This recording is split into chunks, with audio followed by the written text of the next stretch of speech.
Sahabat Gladiol, jumpa lagi dengan saya Dr. Dodi Sutanto, spesialis obstetrik ginekologi, konsultan fertilitas dan reproduksi di Rumah Sakit Ibu dan Anak Gladiol, Magelang.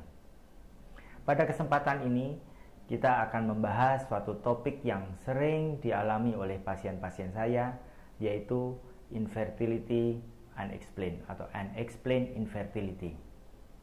Mereka biasanya datang sudah dokter shopping istilahnya ya, sudah berkeliling mencari jawaban.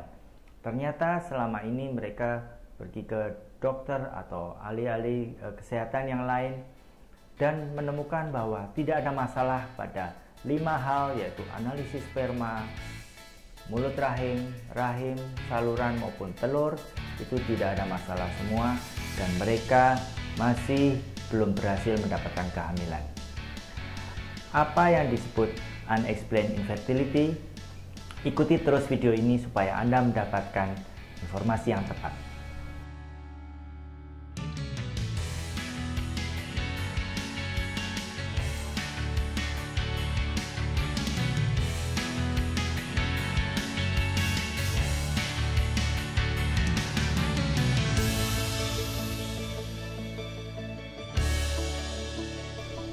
Unexplained infertility kadang-kadang membuat frustasi baik pasien maupun dokter karena sudah berlangsung lama pengobatan atau pemeriksaan, pasien masih belum berhasil mendapatkan kehamilan.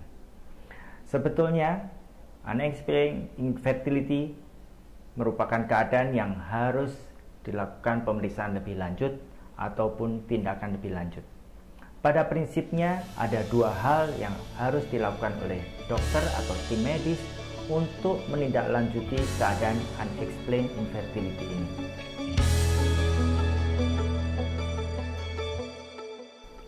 Yang pertama adalah melakukan pemeriksaan yang advance, yang lebih jauh.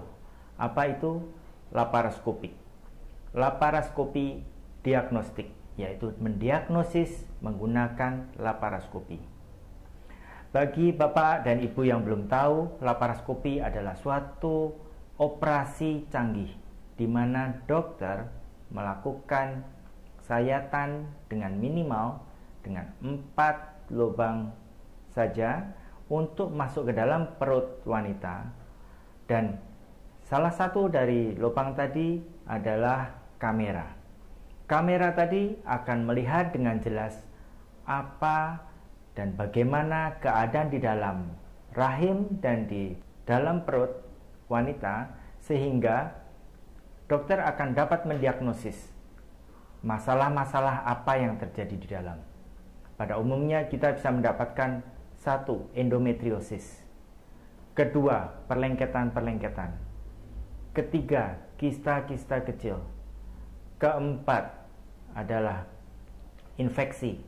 Dan itu semua bisa dilanjutkan dengan laparoskopi operatif atau melakukan tindakan-tindakan yang diperlukan supaya keadaan di dalam rahim dan sekitarnya, rahim, saluran telur, indung telur, dan di dalam perut menjadi lebih sehat. Dengan demikian, maka hambatan yang sebetulnya tadi tidak diketahui menjadi diketahui dan dapat dilakukan terapi dengan cepat.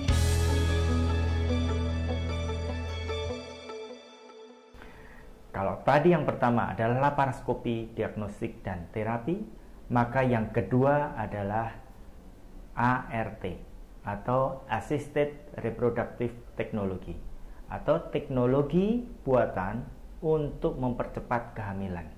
Apa itu ART? Jadi pada beberapa kasus kita tidak memerlukan laparoskopik karena kita yakin di dalam tidak ada masalah. Kita langsung bisa melakukan TRB atau ART tadi, yaitu melakukan tindakan medis untuk mempercepat kehamilan. Ada 2 ART. Yang pertama adalah inseminasi buatan, yang kedua adalah bayi tabung atau IVF. IUI atau inseminasi buatan atau inseminasi intrauterin itu dilakukan pada pasangan yang bermasalah pada sperma atau yang bermasalah pada mulut rahim dari wanita. Di situ sperma akan dimuliakan, akan diproses sehingga kita mendapatkan sperma yang cukup baik dan dimasukkan di dalam rahim ibu, rahim wanita, rahim istrinya, sehingga sperma akan lebih mudah untuk mencapai telur dan kehamilan dapat terjadi. Yang kedua adalah proses bayi tabung. Bayi tabung adalah suatu tindakan yang lebih canggih dari inseminasi, dan itu bagaimana kita melakukannya?